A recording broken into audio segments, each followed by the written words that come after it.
తీపి పదార్థాలంటే ఎవరికి ఇష్టం ఉండదు? చిన్న పెద్ద ఆడ మగ తేడా లేదు, అందరూ తీపికి దాసులే.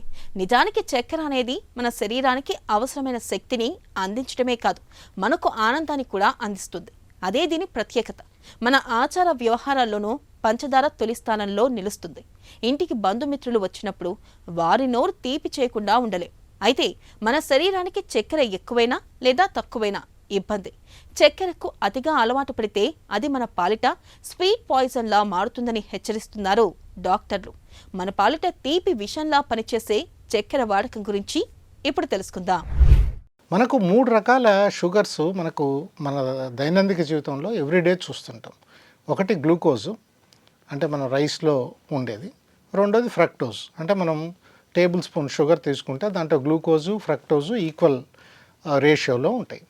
అలాగే ఇప్పుడు ఫ్రూట్ జ్యూస్ తీసుకున్నారనుకోండి, దాంట్లో ఫ్రక్టోజ్ ఉంటుంది. ఫ్రూట్ తిన్నారనుకోండి, దాంట్లో కూడా ఫ్రక్టోజ్ ఉంటుంది. నెక్స్ట్ వచ్చి ఆల్కహాల్. ఈ 3 అన్నవి మనకు కార్బోహైడ్రేట్స్ కింద మనం కన్సిడర్ చేస్తాం. ఈ 3 మెటబాలిజము ఆల్మోస్ట్ ఒకే రకంగా ఉంటాయి. అయితే ఫ్రక్టోజు ఆల్కహాల్ మెటబాలిజం మోస్ట్ సిమిలర్గా ఉంటాయి, కానీ గ్లూకోజ్ మెటబాలిజం అనేది కొంచెం డిఫరెంట్గా ఉంటుంది. ఎప్పుడైతే మనం ఈ ఆహారాన్ని తీసుకుంటామో, మనం తీసుకున్న ఆహారంలో 80% గ్లూకోజు మనకు బాడీకి ఉపయోగపడితే 20% లివర్కి చేరి అక్కడ గ్లైకోజన్గా కానీ లేదా ఫ్యాట్గా కానీ చేరుతుంది.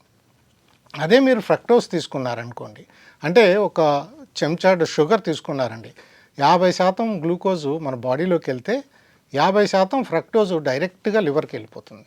ఫ్రక్టోజ్ను మెటబలైజ్ చేయగలిగే ఏ ఆర్గాను మనకు లివర్ తప్ప ఇంకో ఆర్గాన్ లేదు. ఈ ఫ్రక్టోజ్ ఏ విధంగా మెటబలైజ్ అవుతుంది?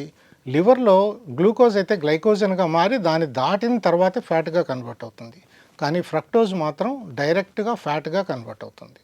అట్లాగే ఇథనాల్ అంటే ఆల్కహాల్ కూడా డైరెక్ట్గా ఫ్యాట్గా మాత్రమే కన్వర్ట్ అవుతుంది. అంటే ఫ్రక్టోజ్ మెటబాలిజం కానీ మనం తీసుకునే ఆల్కహాల్ మెటబాలిజం కానీ 2 సిమిలర్గా ఉంటాయి. ఈ 2 లివర్లో ఫ్యాట్గా చేరుతాయి. ఈ లివర్గా ఫ్యాట్లో చేరినప్పుడు అందులో ఇన్ఫ్లమేషన్ అంటే వాపును క్రియేట్ చేసి మనకి ఇన్సులిన్ రెసిస్టెన్స్ను క్రియేట్ చేస్తాయి.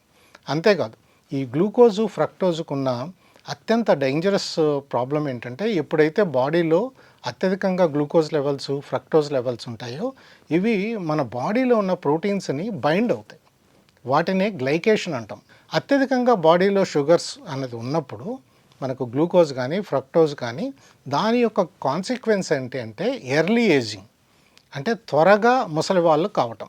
అంటే అంత అడ్వాన్స్డ్ ఏజింగ్ ప్రాసెస్ అన్నది ఈ గ్లూకోజ్ మాలిక్యూల్స్ చేస్తుంటాయి. ఇవి ఆల్మోస్ట్ మనకి పాయిజన్స్ లాగా వర్క్ చేస్తాయి. కాబట్టే దీన్ని స్వీట్ పాయిజన్ అంటాం.